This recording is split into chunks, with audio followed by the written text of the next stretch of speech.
Today's episode of Hard Knocks, Detroit Lions reaction show on the Running It Back Network is here. That's right.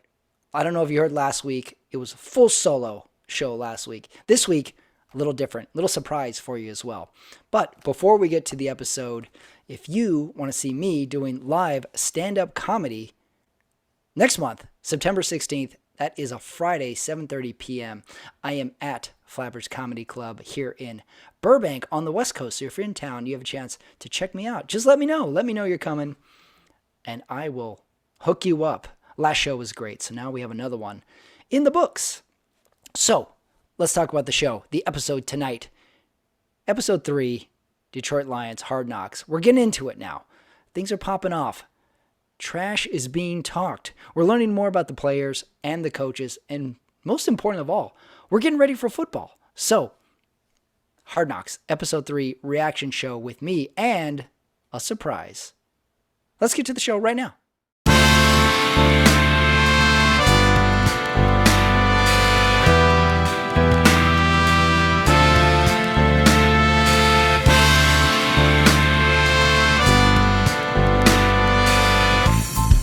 All right, we're recording this 8:25 West Coast time. I just wrapped up watching Episode 3, Hard Knocks, Detroit Lions.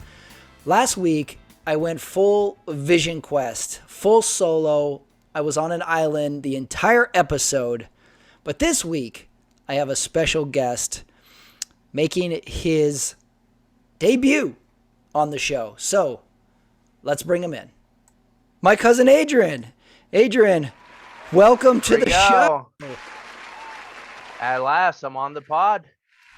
You know, I fought for many months, many years. It feels like to get on the podcast. You know, I was having Andrew lobby for me. I think even Aunt Irma, maybe even, you know, I'm here. I'm happy.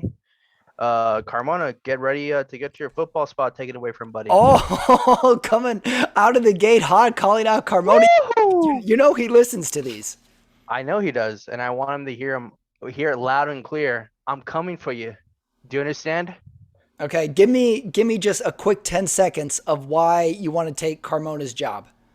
You know, I'm just kidding. I love Carmona. I just want to. I think there should be a little more diversity with the Sunday night football talk.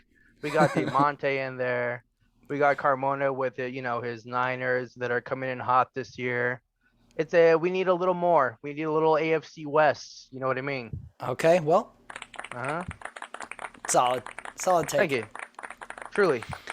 Let's talk some big picture sports to start off though. Who are your teams, Adrian? Okay. Give me a ranking. Are you football first? Are you basketball? Soccer? Give me a ranking. Who are your guys? It's gonna be cricket, man. My number one. Yeah, no. Oh my God! Carmona just went back to the number one spot. I'm a diehard Denver Broncos fan. I've been to all the perennial Bronco games versus Dallas. Every time I've been to a Dallas Broncos game, baby, the Broncos just smashed the Cowboys. I was at Peyton Manning's first game as a Denver Bronco. Really? Yes, sir. Yeah, Wow. yeah, it was against the Pittsburgh Steelers back in 2012. Just sounds about right. Yeah, 2012. I think it was 2012. And I've never looked back since. Well, before I get into why you're a Broncos fan, we're mortal enemies by pure AFC West division rivalry. I'm Raiders, you're Broncos. You know we cannot coexist. Yeah, but that's a little more of I'm a more evolved football fan where I can see past this sort of, this imaginary rivalry that doesn't exist between you and I. I have a good respect for the Raiders. I mean, Derek Carr is a really underrated quarterback. Oh, well, you're much more evolved than me, I guess. Yeah, I don't have this unabided hatred towards other teams just because, Really? Yeah, for sure. Oh, okay. Sorry. I mistook Sorry your nix fandom that. differently. I thought you hated the AFC West rivals. Do you hate any teams in the NFL though? Like, who's your most hated though? You have to have a hated team. Oof. That's a good question. Are you a Cowboys hater by just by Mm, pure being around Cowboys all the time? Well, And because you're in Texas. yeah, that's the thing. Yeah, I mean, I'm probably like there's not one there's not one particular team that I'm not. Yeah, probably the Cowboys just because their fans are just so obnoxious and so There it disagreeable. is. There it is. Mhm. I knew it was in there. Yeah. And I'm actually a very objective football fan where I can kind of look at everything kind of from the outside in. I think the Cowboys are a really good team. You'd be surprised with my top five quarterback list over here, Patrick. Okay, yeah, I have a Yeah, few. I have a few top fives I need to get out of you. First of all, though, if we talk just our teams, how do you react when the Broncos lose? Because I take it personally when my team loses, and then I take it as a reflection of myself. I feel yeah. like, oh, they're not running the ball well. Well, you know what? Well, Oh, I never really put forth the right effort either. I internalize the Raiders' losses. oh wow. How do you do with That Broncos' that's losses? oh god. Well, I mean, I see the losses coming a mile away. You know, last year I was like Teddy Bridgewater's our quarterback. Look, guys, we're not gonna be a winning team. I don't know if you can hear this ambulance, but we We do got to live in handle South. it. Where are you? Are you in a war zone? Might as well be, dude. Oh yeah, but like I'm a real realist when it comes to my home team. I know that like the Broncos last year with Teddy Bridgewater at quarterback, defense is falling apart. There's this narrative that the defense is going to be this powerhouse, even though they're losing all their star players. I know that my team's going to do poorly, and I don't take it hard. I'm not gonna the Broncos are gonna lose on Sunday, and I'm gonna take it out on my coworkers and my family on Monday. Oh It's wow, because I do exactly that. oh okay. I blame I blame everybody but myself. you had you had Teddy White Gloves last year. So Yeah. now you get Russell Wilson. You got to be feeling good about that. Trade of the offseason. Do you feel that's the biggest move of the offseason? Or are you happy about this? So that's a good yeah. So finally Denver figured out that they this idea that they're gonna have this dominant defense that's gonna carry the team. That's all over with. So Hmm. they usually have these defensive minded head coaches. They bring in Nathaniel Hackett from Green Bay because I think they were really plotting to get Aaron Rodgers, even though that didn't work out. So, but they went with the second best option in Russell Wilson, and they got a really good core of young. Oh, we did lose a Tim Patrick, but we got Jerry Judy, we got Cortland Sutton. We had to give up Noah Fant to get Russell Wilson, but yeah, I mean, it's gonna be like an offensive skewed team as opposed to how they would play dominant defense in the past. Top five NFL teams right now, because it's the preseason, because every team is good in the preseason. Go ahead. Let's start there. Who are you top five in the NFL? You wanted me to go from 5 to 1?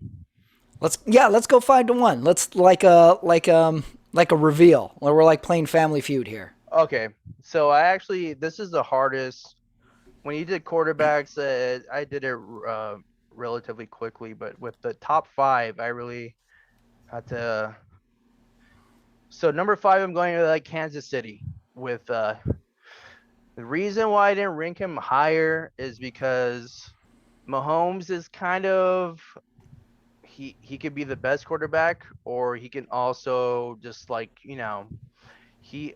I'm really suspect of him losing Tyreek Hill because he is Right. That was the another big most, offseason move. yeah, probably like the most. I don't want to say it's going to affect that team more than it's going to affect the team that received Tyreek Hill, which is the Dolphins. I mean, it's going to send more shockwaves through the AFC West than it is with the Dolphins and the AFC West or East rather. So I'm really nervous about that team, but Patrick Mahomes is, if not the best quarterback. So I mean, he's gonna have to carry that team. Their defense is okay. They're ranked number five. Number five to the Chiefs. Interesting. Number four, I won't spend too much time on the Bengals. They made it to the Super Bowl. They have like one of the most interesting offensive duos with Joe Burrow and Jamar Chase. If that connection can keep thriving, they got an okay defense, like a bend don't break, kind of like with like Peyton Manning had with the Colts all those years, where like if they can build a lead, they can really hold off other offensives. So, number four. Number 4. Keep going. What do you got for number 3? Now we're getting to the big dogs. Okay, number three.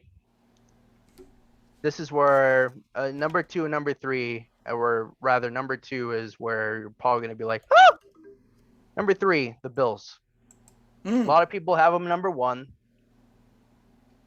I'm just not a huge Bills fan. They're good. They're like kind of like the Peyton Manning era Colts. Josh Allen is good. He's a good pocket passer, nothing flashy. Their defense is good, nothing flashy. Just no flash really.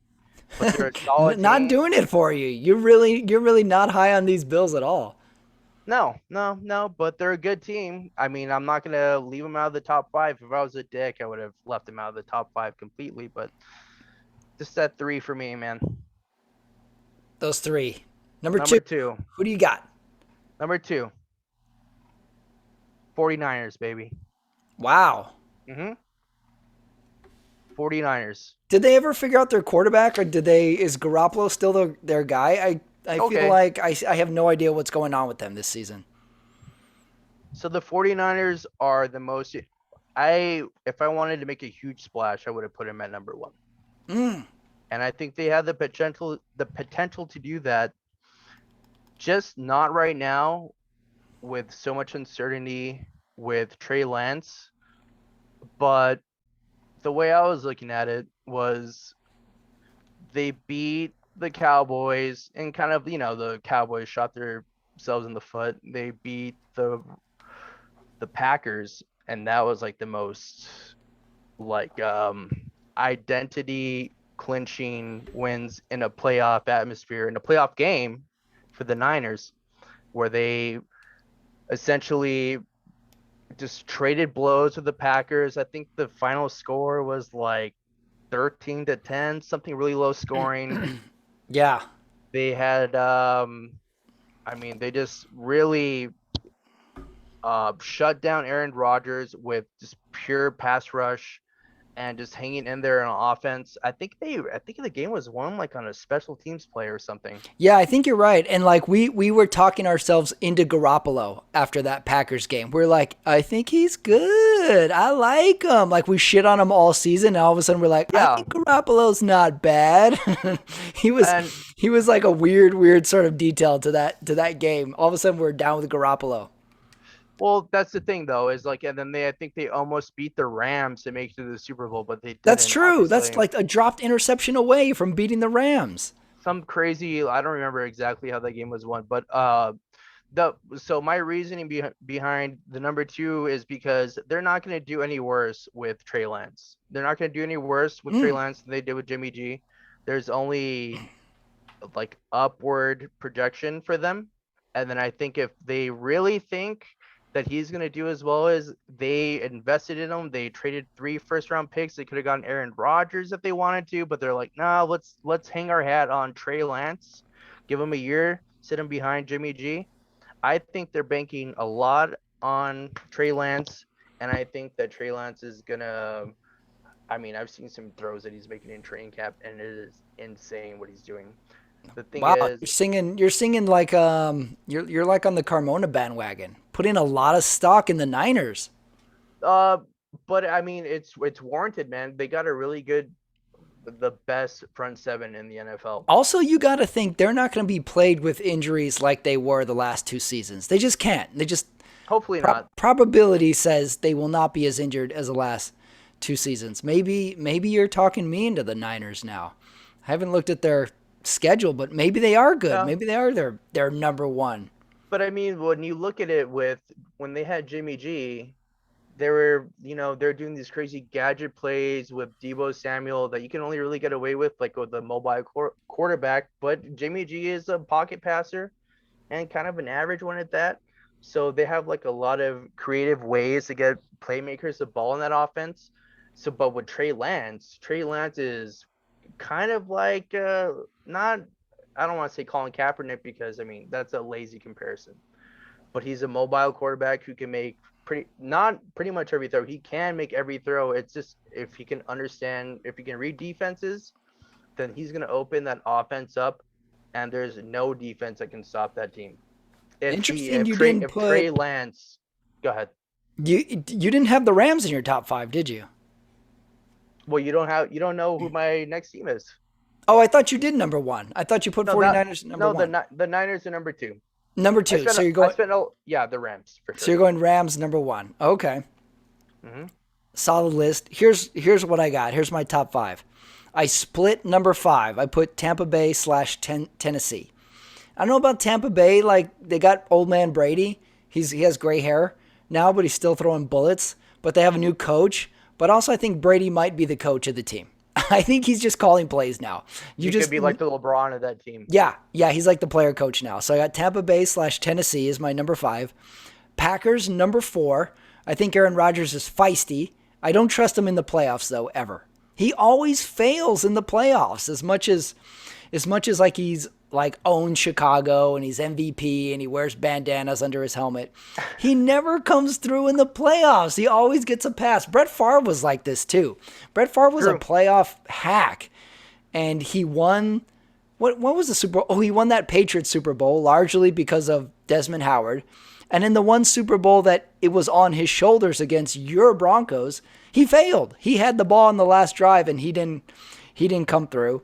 And I think his last play as a Packer was an interception. So I think Aaron Rodgers' comparison to Brett Favre is fair. Then I got KC. I'm not fully convinced that Patrick Mahomes wasn't concussed for that last playoff game. He was doing weird stuff in that game. That was very un-Mahomes-like.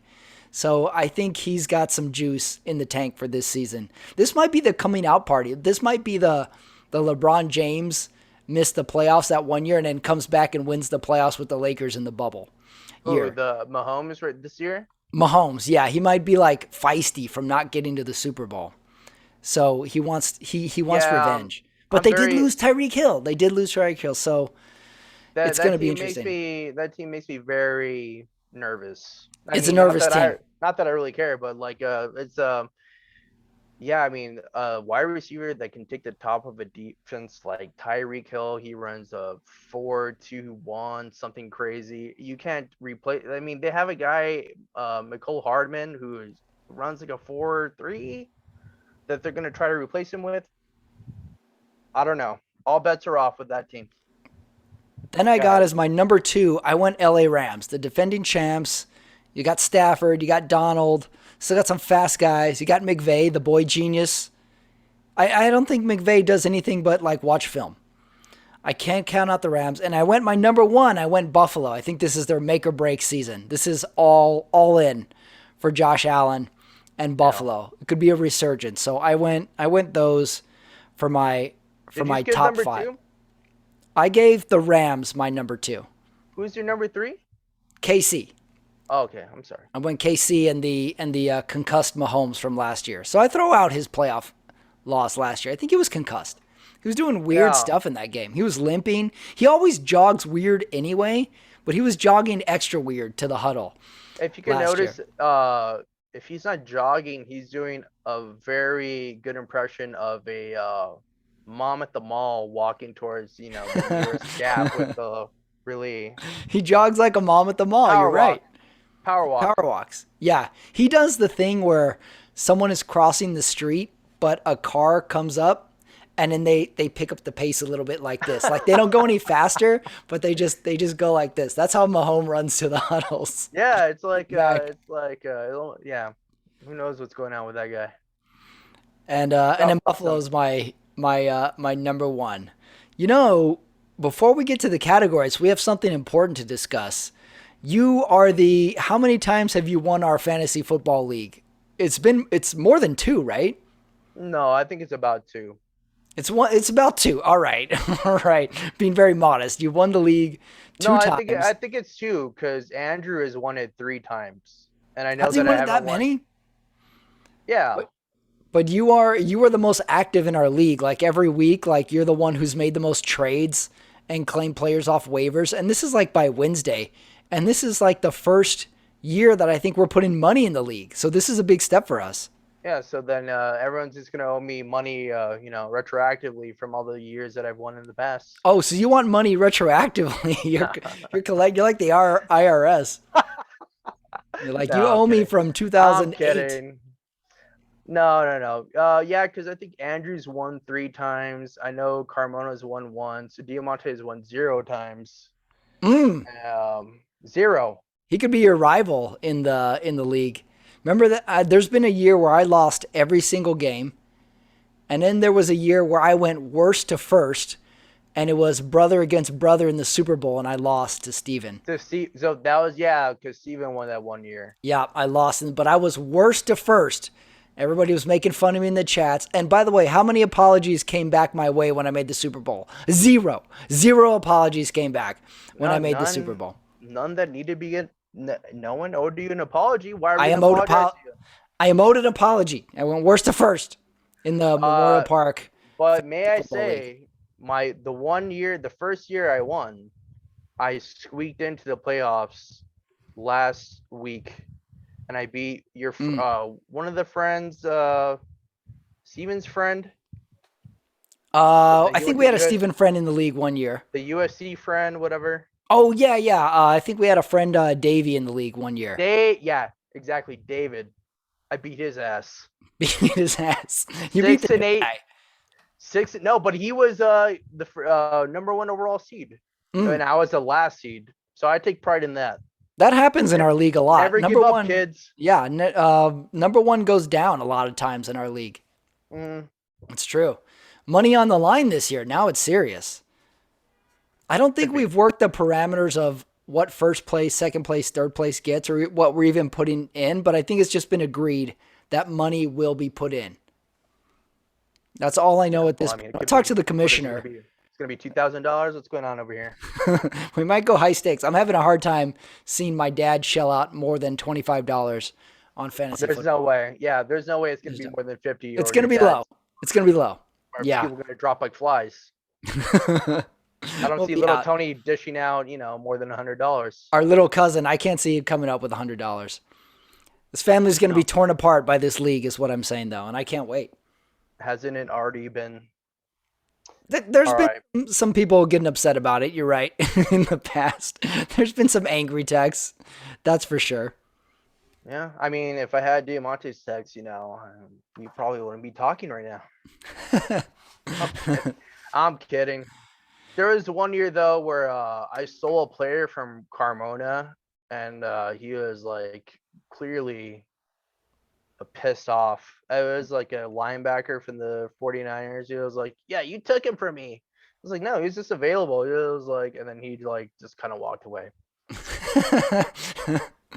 Also, we do it via, internet. So we're never in the same room together. I think we drafted our teams together once. The first time. That was about it. It was a live draft. We did a live draft. Yes, that's right. Yeah. That was our beginning. That was the very first year. That was 10 years ago. Yeah, many moons ago. Yep.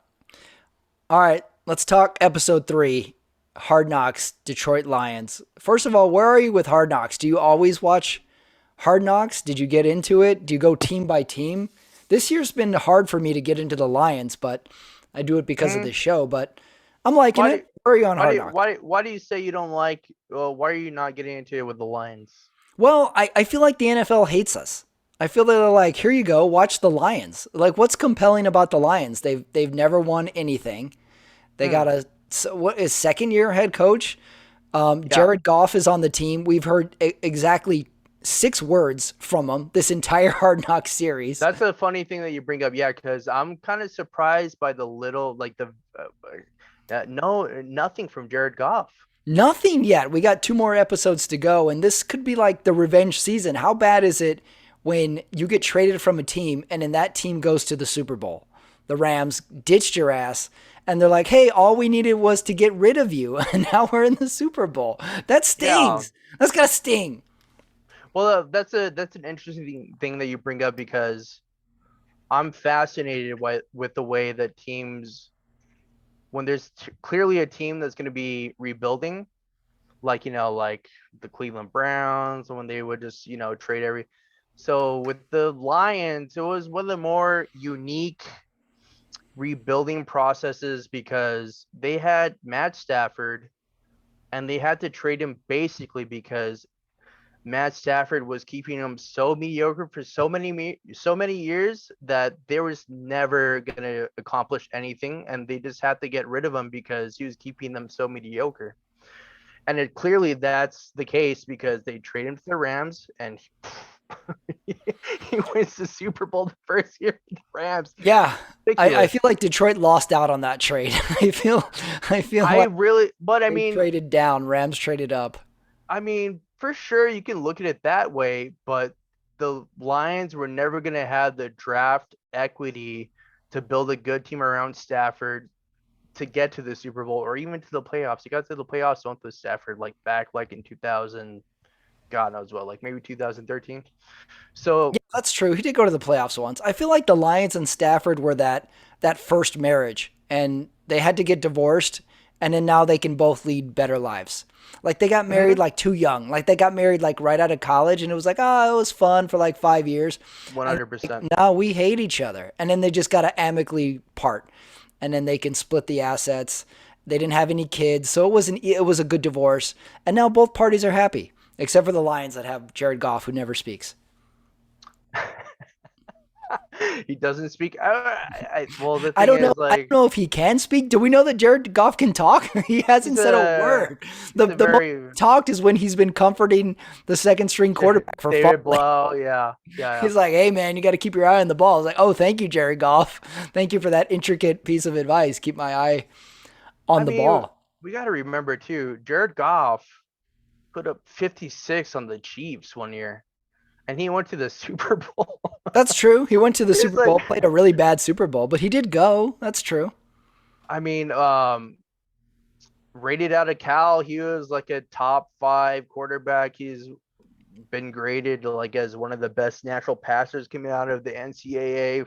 He's not a bad quarterback. That's why I think he's a really good fit for the Lions because they're rebuilding, they're trying to rebrand their identity, and then B, they're gonna get this guy for about maybe like another 5 years on a relatively cheap contract as opposed to what they pay premium quarterbacks now in the league.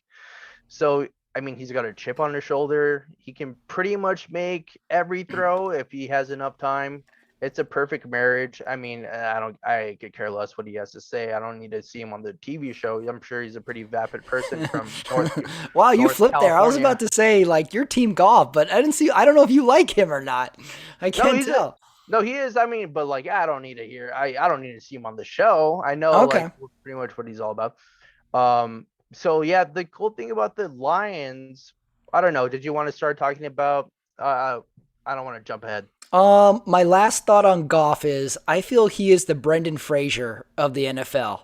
Coming out hot with like school ties, Encino Man, and then he gets super hot with the mummy. And you're like, whoa, whoa, who's Yeah, this? And then we never hear from him again. We're like, is he in movies anymore? Is he acting? Is he fat? What? yeah. Brendan Fraser. So I feel like that Jared Goff is going down the Brendan Fraser route where we may never hear from him again. It could be the case. I mean, he didn't do bad last year with the Lions. The Lions collectively didn't do bad last year. They really played teams tough. But they were 3-13. They were, but they played teams tough, man. Oh, Like I would look at the all right. final scores. Like they weren't getting blown out relatively. Like they were playing. I mean, So those were good losses. there were good losses. That's why I mean, they don't pick these teams just like arbitrarily. They pick the Lions because they got Man Campbell at head coach. By the Yeah, way, yeah. Dan Campbell. You call him Um, Man Campbell. I like that. well, that was his nickname, which I was about to allude to, when he interned head coach for the Miami Dolphins in 2015, Right. when he took over the team and they went 5-7. Then he adopted a really soft football team into a pretty hard football team, Yeah. and people are really mad in Miami, especially the Levitard show, which I would listen to all the time, but now they're off ESPN. because they didn't give him a second shot the next season. I think they hired like the dude from what's his name, Adam Gase or some shit. Yeah. Well, I think that's like when we get into the categories and stuff, like that's like who I think is winning this entire series is Dan Campbell. He's giving the emotional speeches. He's like patting players on the butt. He knows all their names. Like when he's going through the practice and they're stretching, he's like, "Hey, how's it going? Hey, how's it going? You're looking good, looking good. Let's get after it." He's crying in some speeches. I think his stock is going way up because of this series. I feel like he could give a speech in the movie 300. Like he's like riling these guys up every single practice, every single preseason. Yeah, And the second like show that HBO Hard Knocks has done this, like they make a preseason game feel like the Super Bowl. I'm like, I hope they 100%. stop them. I hope they stop the Colts on this 2 point conversion. So I think Yeah, everybody's getting all in on Dan the Man Campbell. Also, he looks like he could play. He's just go play right now.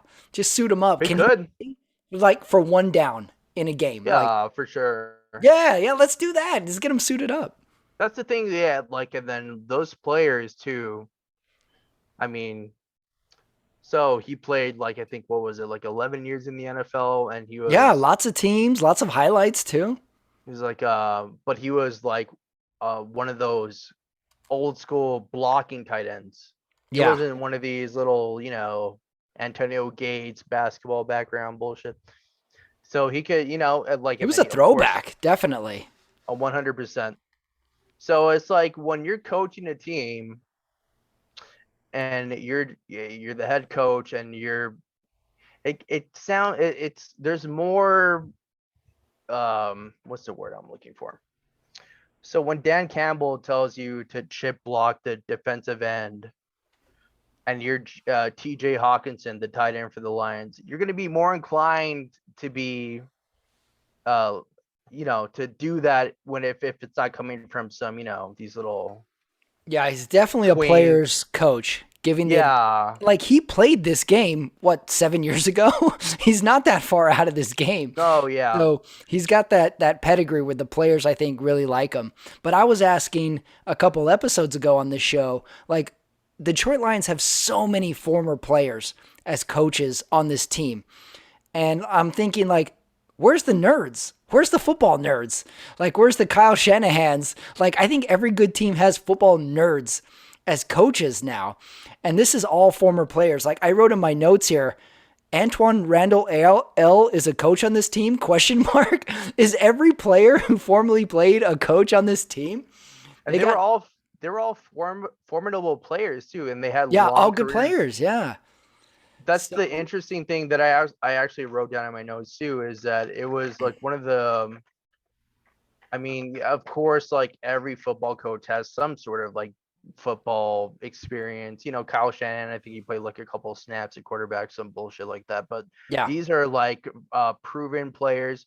So I haven't really seen that before, quite frankly. There's always like that one player that's like just kind of like, yeah, like you say, like the weird, like the little guru, like yeah, the offensive Shanahan. guru guy. I Yeah, think I think is it's what's missing on this team. I'm curious to see how they come out the gate. I predicted last week on my massive predictions that the but Lions go 3-0.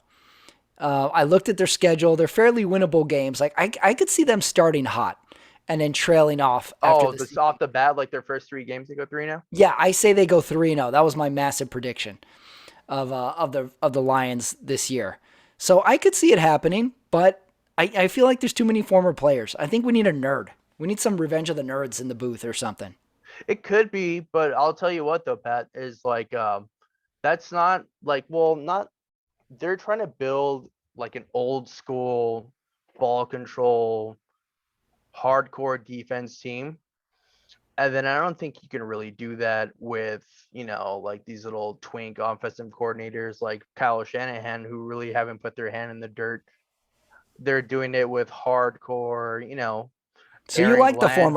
former player coach I'm not approach? saying that, but I'm saying that What are you? You're throwing me off all over the place. I no, thought you were no. Team Goff for a second, and then you're like, I don't want to hear what he has to say. Oh, Then you're well, like, the I thing like these is, players. Like, oh, you like it? Nah, I'm not saying that. the thing is, Throw me like, curveballs. Sean McVay like won the Super Bowl. I mean, that shit works, but that's not what the Lions are trying to do. They're trying to be like old school football. They want to run the ball probably 40 times a game. They want to play hardcore defense. That's why in the episode where they scrimmage the Colts, it was interesting because the Colts are probably like the most um, similar team in terms of how they build the team through the draft as the Lions have been trying to do. There's a front of like they're investing so much in their offensive line and so much in their defensive line.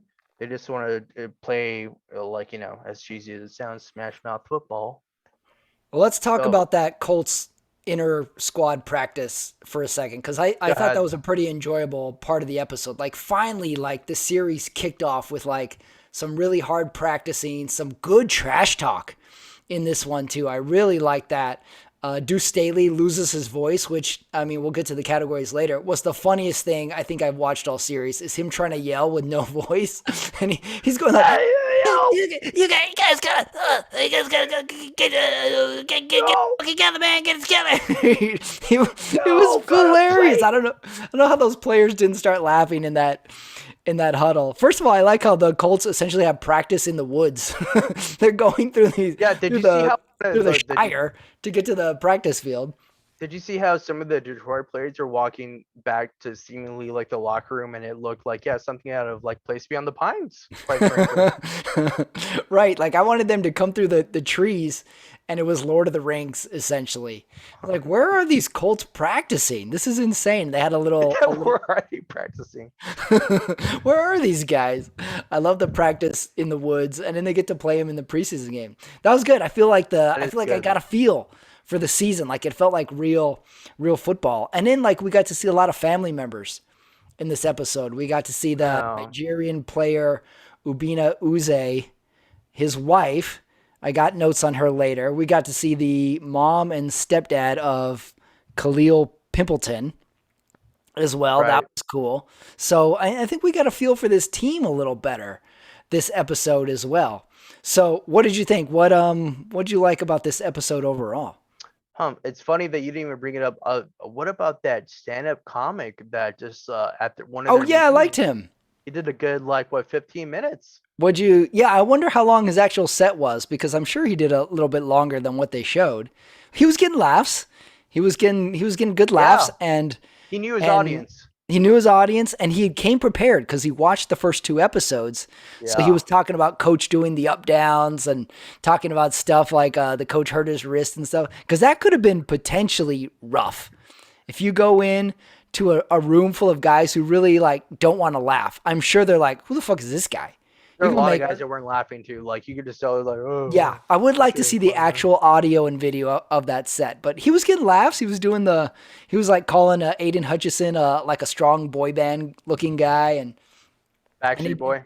yeah, he did the thing where he's like he said his college and his signing bonus was like $20 or something. Yeah. Oh yeah, yeah, He yeah. came ready. I think that was potentially a hell gig, and he did pretty good. Plus, he was all buff too. It looked like he could have played.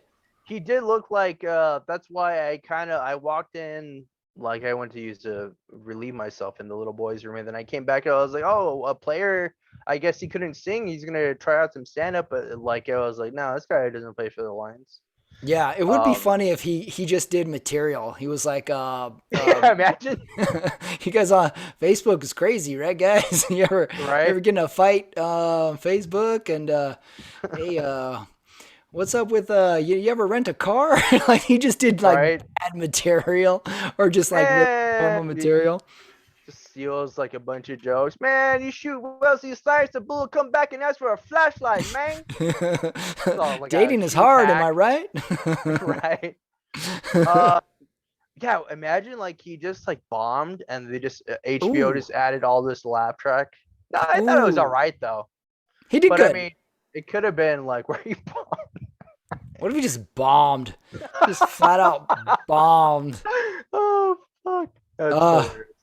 And then the episode closes with Coach Campbell's lead them into battle. There's nothing like winning speech Do you to finish out the episode. I do thought you it was good. buy oh I'm sorry, go ahead. I liked how they opened with Coach Campbell giving a speech, talking about I have it written down in the quotes. I've got a fucking clear vision of where this team's going. I just was like, where is this team going? You have a clear vision of it? Where are we going?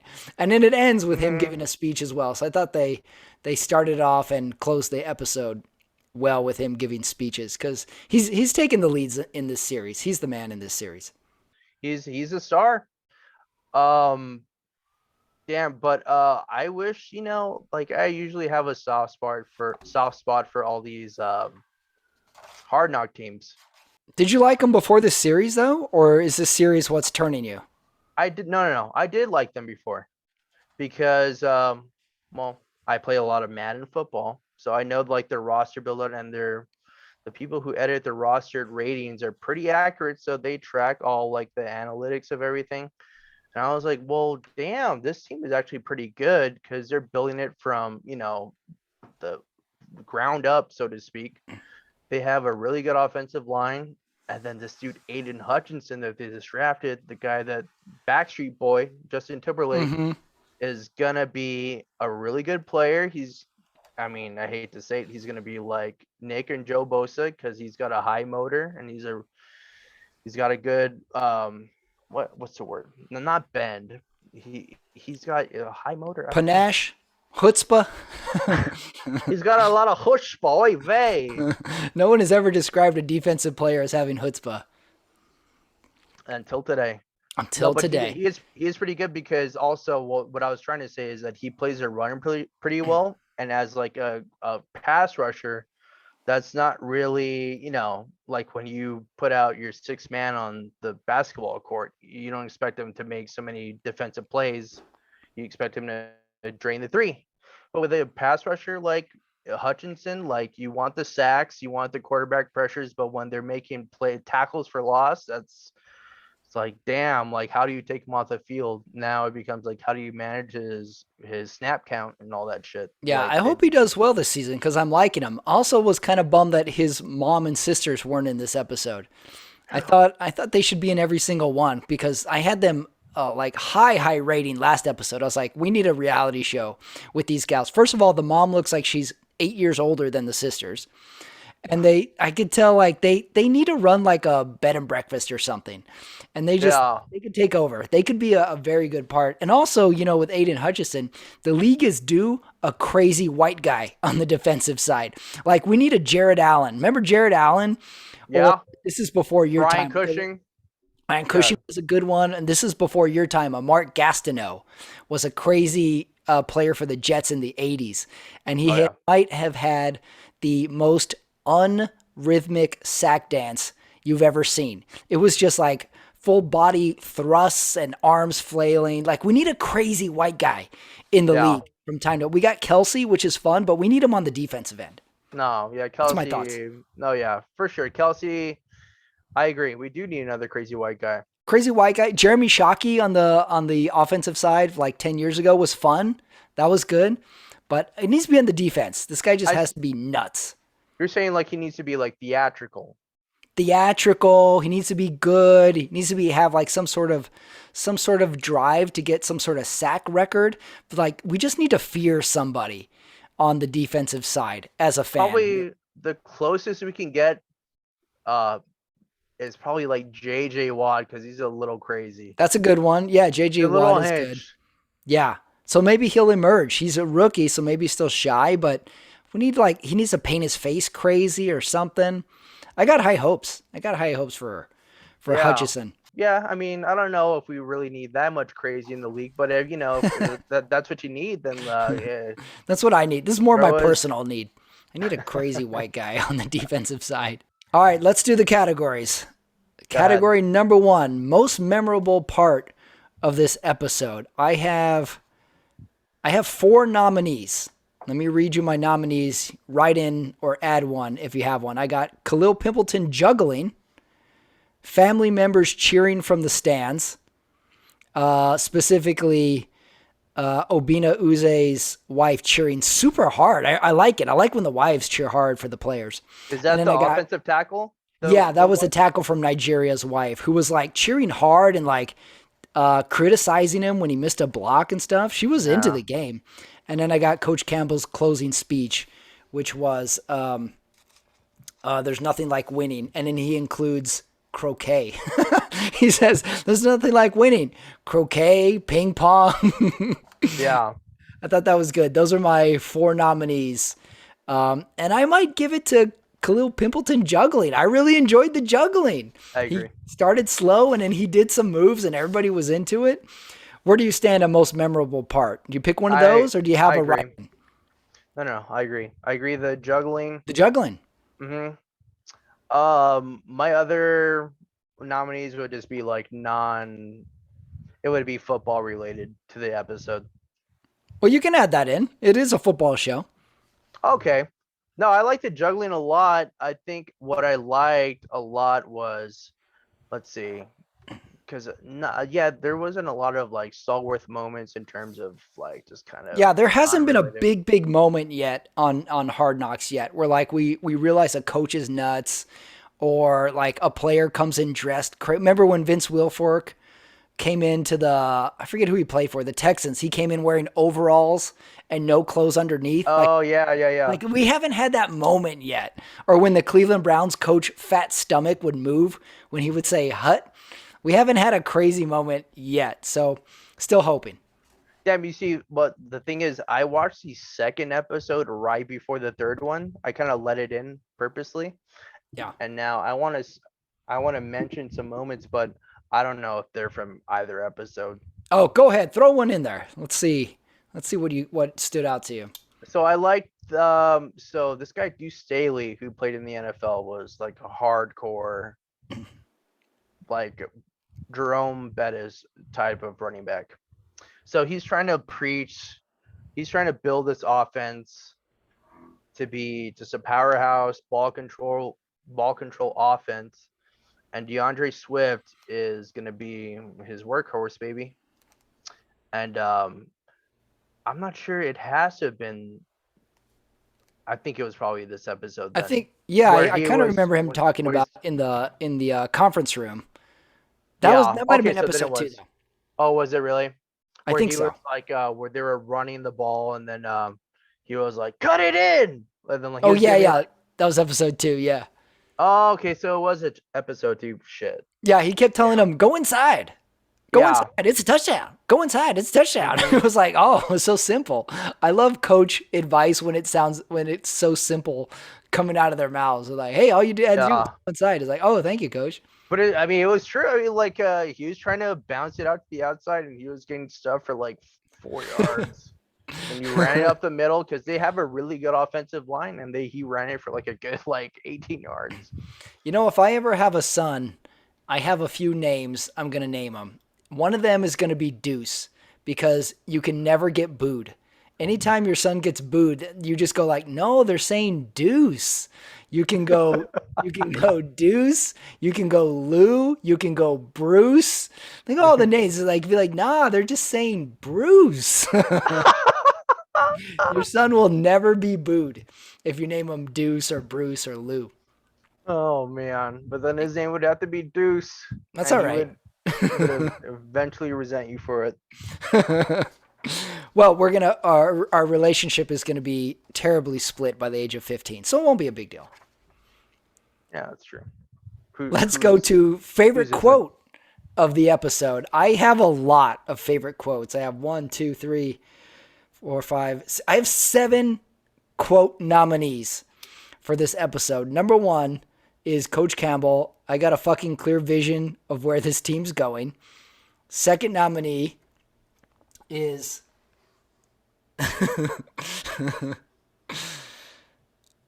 coming off of diarrhea, you always got to wear Depends. That's my number 1. Might be a good senior yearbook quote as well. You're cheating yourself, and I just put any coach in the history of time. I think every coach has said you're cheating yourself. Next nominee, paint your faces and start sharpening your spears. Coach Campbell giving a 300 speech. That's a Man Campbell quote. That was right Man there. Campbell's speech. Wipe it off and move on. There's a lot of money out there, and we eating. Deuce Staley. I don't know what any of those 3 statements go with each other at all, but I love the quote. And then this one was kind of a weird one. This is two people contributed to this quote. There was the part in the preseason game where the Colts scored the touchdown to potentially tie the game, and Aaron, Right. who was it? Aaron Glenn. No, sorry. Coach Campbell goes, "Come on, D, big stop," and then Aaron Glenn just goes, "Fuck," just straight out of his mouth. Just the best, like, angry fuck quote from a coach.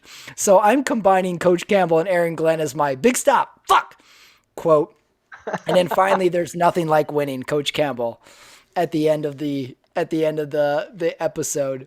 I kind of like us setting up the episode. I got a clear fucking vision of where this team's going, but I like the randomness of the Deuce Staley. Wipe it off and move on. There's a lot of money out there, and we eating. I have no idea what that quote means, so I want that one to be my favorite quote of the episode. Where are you on quotes? That's a player coach sort of quote. Definite player coach. Makes no sense. A lot of words going in all different directions there. God, I gotta go with that, man. I mean, that's just how can you top that? We eaten. Yeah. We eaten. I mean, I probably would have quoted Jared Goff if he was on mic fucking more than 3 seconds. But Jesus Christ, they just. I think he grunted.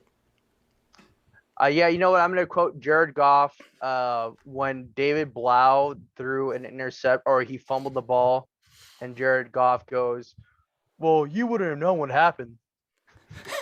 I did like that. That was episode 2. I did like oh, sorry. Goff saying, just got to keep your eyes on it. Yeah, it was just like, you wouldn't know what happened anyways. Like, okay, Thank you, Zen Master Jared Goff. He's like, man, I had the ball and I fumbled it. And Jared Goff's response is, well, you don't know what would happen. Yeah. There you go, Lions fans. I'm giving that honorable inductee as quotes because it's so Jared Goff. Yeah, I mean, I defended him for a good 2 minutes, and then and then you flipped the bus right there. Next category. Who should have their own show from this episode? I got 2 nominees. First nominee is Khalil Pimpleton's mom and stepdad star in a Family Matters reboot. They're in the stands and they're just like cheering and wholesome and they're all encouraging and they're like, no, he's got to be better. He's got to throw it to him. Come on. There's like the most wholesome parents ever. So I want them to be in a Family Matters reboot starring themselves. And then this one's a bit of a stretch, but there was a part when the comedian said to the one white dude in the room, he called him Thor, and the linebacker Alex and I know who you're talking about. Is that his name? I just know him as Thor, but he doesn't even react. He doesn't even smile. he just stoic. At him. Very stoic. So I need Thor to have his own show next week. That guy, and by the way, that guy's not a bad line. Like in the episode, in fact, so they're trying to figure out who the fuck they're gonna cut in the linebacker room, and they're like, "You're not gonna play because we know you're gonna make the team." He played for the Saints. He's a really good cover linebacker. Not so much in the run game, but he can.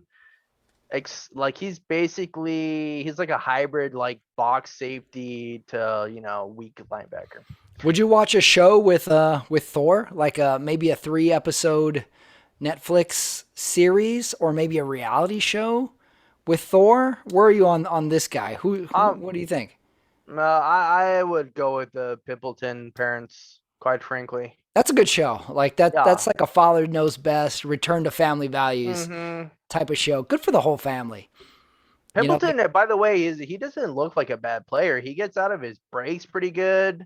He's pretty fast. He clearly is struggling with catching the ball, which is like his uniform doesn't fit him, according to him. His pants look all baggy on him. I had to agree with him. I was like, man, it doesn't fit. He's like, I don't feel comfortable in this uniform. Yeah, he doesn't. I mean, but fuck, you're undrafted free agent. Of course, they're gonna. Yeah, you get last pick of the uniforms. You don't get your size. You get nothing. Yeah, you don't get your size at all. All right, who do you got for who should have their own show in this episode? For sure, the parents. Oh, you agree? You go with the parents. Oh, you're saying maybe I have an outside. I would. Oh yeah. Do you have any nominees of your own? Any write-ins on your own? I would go with Jared Goff after he's cut after this season to be like, why did they showcase me on Hard Knocks at all? Oh, and it's like a show of Jared Goff like starting a new Yeah. career, like a non-football Yeah, career. it would be like I'm not really or I'm not really here with Joaquin Phoenix where he's a pseudo rapper. It would be Oh, like a that's good. mockumentary. Oh, that's good. Or like, ooh, what about this? What about Jared Goff? Or I'm still here rather. He starts a reality show, and it's essentially like that Nathan for You type of show, where you don't know if Jared Goff is putting you on, or you don't know if he's fully committed to this crazy character. Like I He's watched, like a Andy Kaufman yeah, character. yeah, he's doing that, and he's kind of tricking people into this kind of weird reality show. I'd watch that. Yeah, for sure. Goff. Because he's gone be after this year. No, I'm kidding. I think he's I'm gone. kidding. No, I honestly think that the Lions are gonna do way better than people think. Maybe the Jared Goff show can be titled "What the Golf." There you go. We'll put a pin in it. There we go on Crackle. The Crackle show right there. Start the Patreon. Next category. What job would you want from this episode? This was kind of hard, but I do have one. I don't know if you noticed this. It wasn't in the episode for very long, but there was a part where one of the defensive guys is doing the drill where they snap the ball and he goes and hits a pad, and this old guy is holding the pad. And he's like bald and he's like kind of older. I want to be that guy who holds the pad. Number one, I just got nervous for the old guy.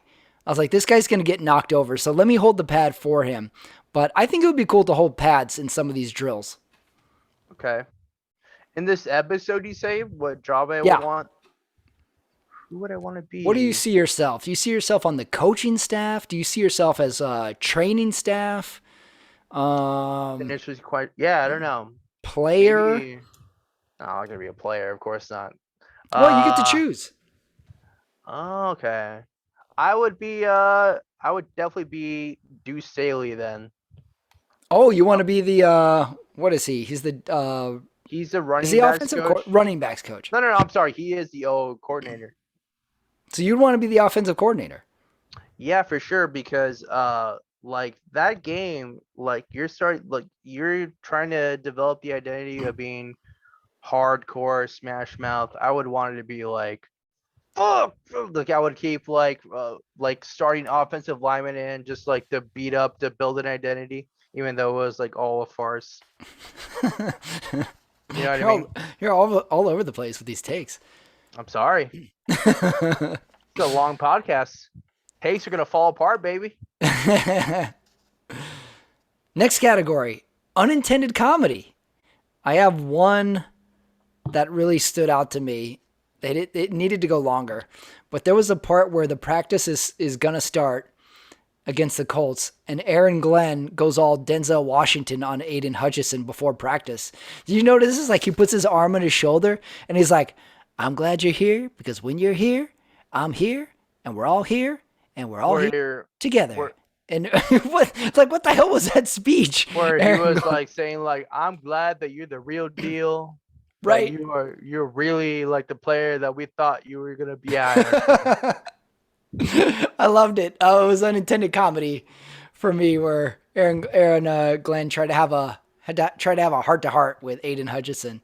Not sure if Hutchinson really like bonded or connected with him, but I appreciated like the effort. It was funny. No, he's like in his early 20s. He knows that he's a really good player. I doubt he remembers that like 15 years from now. Right. Aaron Glenn just needed to give a couple my mans in there, and my man, like, my man, or a couple of like all rights would have been good too. But they have to do it for the camera too. Like Aaron Glenn knows that like that fucking huge camera's on them. He was like, I gotta say something monumental, man. That's why I liked it. Yeah, I like Aiden, that you're the player that we thought you were gonna be, man. You like my son. We son. I'm your father. Man. You're my son. Aiden Hutchinson, by the way, was showing his rock hard abs in that scene. He was like, yeah, I know, dude. I know, bro. I got rock hard abs. What about you? What do you got for unintended comedy? Yeah, just like not at all like interviewing Jared Goff, who played in a Super Bowl. He's a Super Bowl quarterback. That's right. He's a Super Bowl quarterback. He threw like I think for like 5,000 yards like 3 years ago. Like the fact that he has had zero airtime is hilarious. We still got Bec- 2 episodes to go. Maybe they're building That's to not gonna something. happen. You don't think it's gonna happen? No, because like you said, the star is Dan Campbell, Yeah, he and really is. mhm, He's the Tom Cruise of this series. for sure. Hate to I say. still think Dan Campbell needs to suit up for one play. Just like Oh, he okay. needs to get in there. Like say they're blowing him out or something. Like say when they go 3-0, like my massive prediction. That third game, that third win, say they're up, 20 points and Dan Campbell is just like, fuck it, give me the jersey. Like, the NFL turns a blind eye, he gets to suit up and he gets to do one play. Like, he just kind of runs a pattern, throws a block. Just let him in. Just let him in. Let Dan Campbell play a play. He That can do would it. be that would That'd be be awesome. subscriptions for HBO Max would skyrocket if they lost all their tight ends.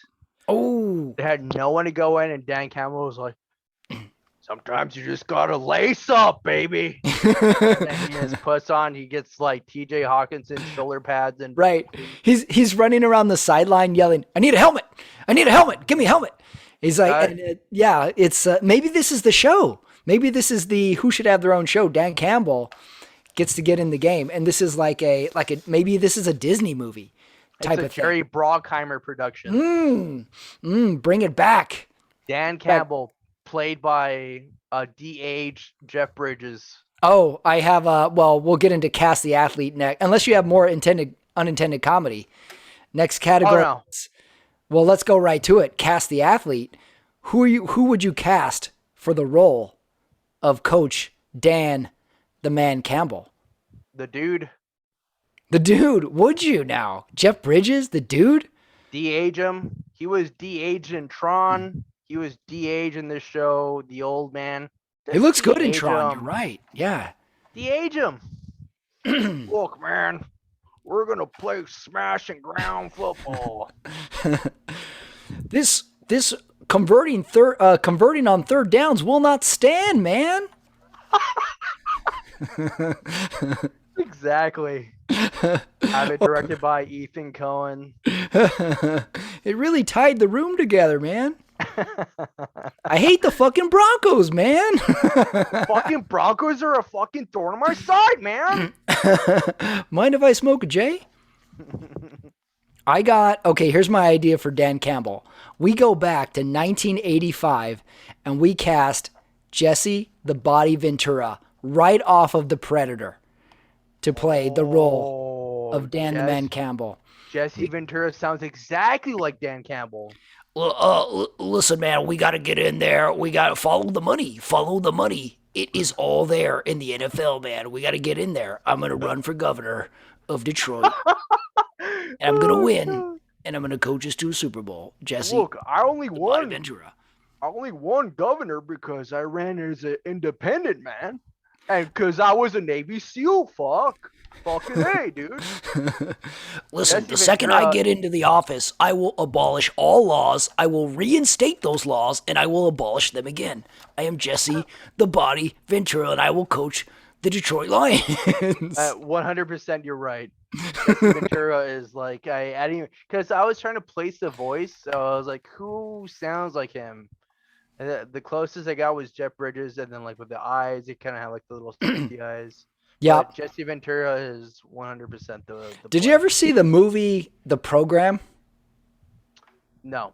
Oh my God, you got to see the movie. Well, you're a little young, but in the movie The Program, there's a crazy linebacker guy who takes roids in the offseason because he wants to be on the first string in the college football team, and his name is Latimer.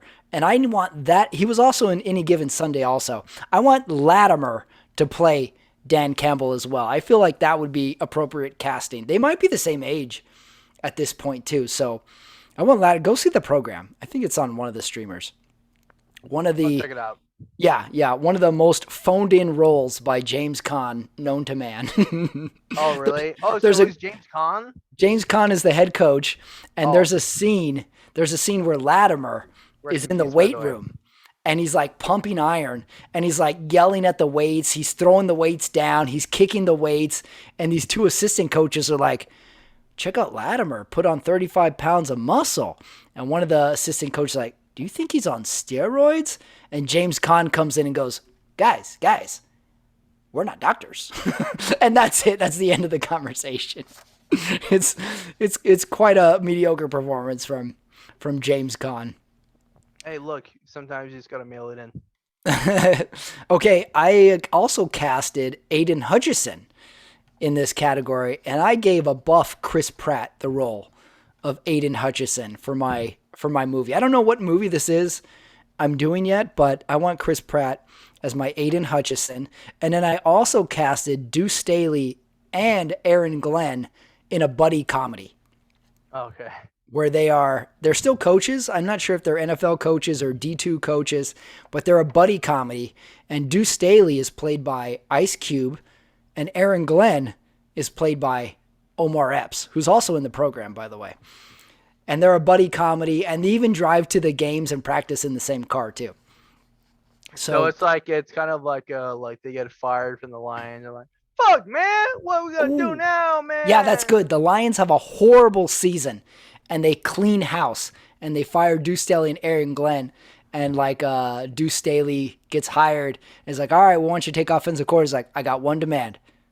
Aaron Glenn comes with me. And they have to take Aaron Glenn with them.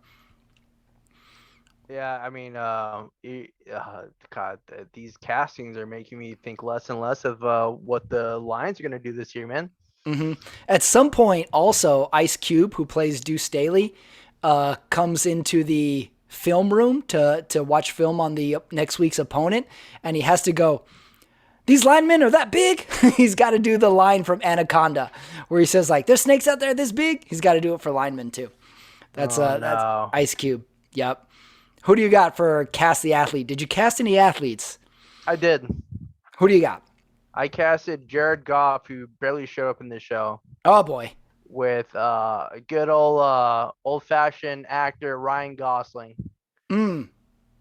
Oh, Drive? Ryan Gosling? Because he Exactly. also doesn't talk in that movie, so that could be perfect. Yeah, well, I mean, of course. Or He's not Remember the talking. Titans? No, Ryan get out of here. When Gosling? he's a kicker, no, of course not. When he's a man. He's a man. You're going Drive, Ryan Gosling. Well, that makes I mean, sense. yeah, I mean, Ryan Gosling, I don't know how tall he is. I don't know if he's 6'4", but Mm. there are prosthetics. Let's see who else. Yeah, there's not anyone else that's really featured to be cast in a movie in terms of like the roster that I'm familiar with. Yeah, Coach Campbell, Hutchison, the two coaches could cast the Pimpleton parents. Were in it a bit. Yeah, you have a little bit of a stretch to find someone. We hit the main ones. I mean, if you wanted to cast like maybe like the coach from the Indianapolis Colts, you could do Steven Spielberg. But What they only about show a Steven glimpse. Spielberg? He's a I director. mean, yeah, but have you? Well, I mean, he's an icon. Steven Spielberg ever acted in a movie? Oh, he's gonna be. He's gonna be. He's gonna be Frank Reich of the Indianapolis Colts. Yeah, but they barely show Frank Reich, so it's. But like like they don't like what I'm gonna cast the linebacker Alex Thor. I don't know his last name. It's like Anzaloli or something. Yeah, his name's Thor. His name's Thor. I mean, I'm gonna cast him with who? Chris Pine with a wig. I don't know. Chris Pine with a wig. Chris Pine. Oh yeah. Oh, I'm with you. I like Chris Pine. Thank you. Let's go to massive predictions. After watching this episode, you can make one massive prediction. I'll get us started. After watching this episode, I predict that the Lions will finish second in the division this year. I agree. It's a big. Actually, I do agree. I don't think it's that big a stretch. They got a good draft pick. Maybe Goff has still got something in the tank. Coach Campbell looks good. Maybe they can get above the Vikings, the Bears for sure. Who's the other one in their division? We got Packers, Bears, Vikings, Lions. Or it's just those four. It's a 4-man. Yeah, so they got to be better than the Bears and the Vikings. The Bears are going to surprise a lot of people of how bad they're going to be this I year. was going to say the Bears look bad. The Bears do not look good so far going into this season. The only trepidation I have with that prediction is probably the Vikings are going to probably be better than the Lions, but I expect, yeah, it's Right. the thing. It's It's like possible. You never know with Kurt kissing Cousins. He Kirk could be Cousins is bad Cousins. and he's good. I'm going to rename him Kurt Second Cousins when he plays bad. Yeah, I mean, like that's the thing. Like it's like if because he got, I mean, one of the But best, if sometimes not he's the best. good. It's tough. Mhm. It's tough. Okay, what about this? What about a quick would you rather? Would you rather have Kirk Cousins or Dak Prescott? Dak Prescott. Really? I don't think he's that much better than Kirk Cousins. I You're really don't. wrong. I You're don't think he's wrong. that much better. Why do you say that though? Well, his stats were mediocre last year. His team got all the turnovers. And Kirk Cousins, like their numbers were the same. Kirk Cousins just falls apart. I don't think we game. touched this. Dak Prescott's playoff game was bad. You didn't hit my top 5 QBs. Oh, give me your top 5 QBs. Hold on, did my video just cut out? You're Five. there. Top I don't know. five. You got a lot of crucifixes behind you. It might be an exorcist going on. So I The got power of Christ compels you to give me your top 5 QBs. okay. So so number 5, I had a little bit trouble with. So I put Justin Herbert at number 5, Mm-hmm. and that was the spot where I was gonna put Lamar Jackson. Mm. But then I was kind of weighing it out. I was like, Tough. shit, because I like them both. But then I was looking at the rest of the list and like that's immovable. Okay. So I wedged in Justin Herbert. Herbert at number 5. Yeah. Number 4, Dak. I think Well it's in the too. I five. think that's too high. Okay. Dak Prescott, he's got a huge task this year without Amari Cooper. But damn, I don't know. He's got good wide receivers. He plays in a weak ass division. I think he's gonna do really well. Besides that, he's a really good quarterback. Good passing instincts. Number 3, I hate to do it, Josh Allen. I don't like him. Yeah, you don't like the Bills. I don't like the Bills. I don't like Josh Allen. I think he's boring. I think he's bad for the game. I think he's Who would you rather drive across the country with? Josh Allen or Jared Goff? You got to go from California to Florida. Jared Goff. Ooh. Personally, like interpersonally. Yeah. Yeah, Oh you're yeah, Jared Goff. switching Josh Allen. driving. Yeah, Goff Josh over Allen. Yeah, Allen is. I mean, it's an empty vessel. All right. Truly. I'm not even going to ask why. Number 2. Who do you think it's gonna be? Mahomes. Mahomes. I think that's Mahomes. the right pick. Number 1, Aaron Rodgers. Yep. I have the same first 2. I think I have the same first 3 as you as well. You just don't like Dak Prescott. No, he's not good. He's not. Who's your top 5? 5 and 4 then. Well, I'm gonna give some hometown bias. I'm gonna give Derek Carr number 5.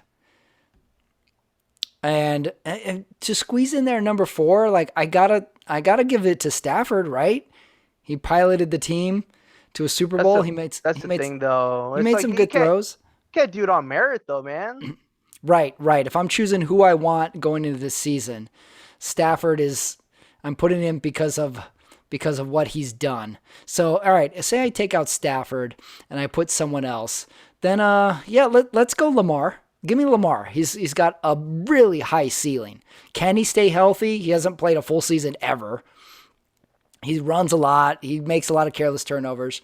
Where are you on Baker Mayfield getting the starting job at Carolina? Is he going to do well this season?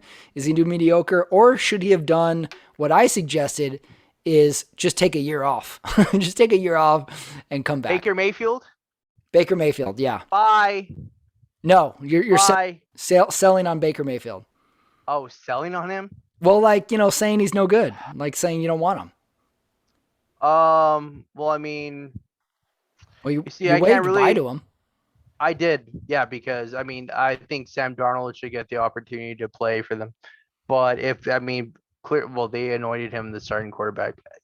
He plays in a good. I mean, Matt Rule was successive at Baylor. That doesn't translate to the NFL. They haven't really done anything in the NFL with Matt Rule. I mean, the Panthers may be picking number one overall for as far as I'm concerned. They're a bottom 3 team. Okay. I I don't think you're wrong on that. The team's a mess. Baker Mayfield?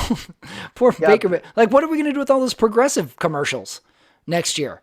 He was in every third commercial next year or last yeah. year, It's cooking gonna hot dogs and stuff. those commercials are gonna come out on All Things Comedy or something like that. I mean, Jesus Christ. Who would you rather drive? All right, no, just kidding. Let's go to the last category, the biggest one. Who won the episode? I have 4 nominees. Number 1, who won the episode? Trash Talk. Trash Talk won the episode. Wholesome Family Members won the episode. The Colts Practice Facility. And finally, the jail's Zoom connection. I don't know if you watched where the one player was talking to his brother who was in jail. Best FaceTime Zoom connection I've ever heard. It was coming out clear. There was no delay. So I'm going to give it to Trash Talk. I think won this episode. It was really, really fun to listen to them talk trash and like get into it. Like I'm ready for the season. I'm ready. Like, let's go. Let's line it up. So who won the episode for you? I'm gonna go with I didn't make many notes, but yeah, the jail talk Zoom connection was pretty good. Just It was just really in good, so right? far as like that they were able to like line it up with like their shooting schedule. And to be That's true. that considerate, I was like, hey man, my brother. It's like, you know what I'm saying? Like they did cut him off, but it was like it was like a good. That's the thing about Hard Knocks. You have to have like that human like element to it, like with these players that probably aren't going to make the team, but you need like that sort of Yeah. Yeah, definitely. We have emotional to root for a connection. player who may not make the team every year. We definitely have to. Yeah. I mean, yeah, we're not going to show Jared Goff, so let's go ahead and concentrate on this guy that has a brother that he hasn't seen in 15 years. So And who is in jail. he's incarcerated. I like how the Yes, brother sir. is giving him advice. Like, you just got to keep moving forward. And it's like, do I? Do I am the, you're giving me advice from Yeah. the jail cell. Be like, let me tell you how to live my life. Thank you. Thank you, incarcerated brother, on the information of how I should live my life. I love it. Yeah. I love that one. So maybe I'm bumping them up to second place in jailhouse Zoom call. I love the It's just show. awkward. It's just like it's weird. Like as a producer for that show, like the sort of like what narratives can we get, man? Yeah, Like, they oh, have this to think guy's of in something. jail. It's I don't know. It's weird. Put them in for Tuesday. It's a strange show. Well, that was episode 3. Hard Knocks, Detroit Lions. Adrian Ramirez makes his glorious debut onto the show. Yes, sir. Thank you for having me. Like I said, I'm welcome back anytime that you want to invite me back, unless Carmona or fucking Diamante block me, man. Well, the crowd loves you. I know. Well- I'm a crowd favorite.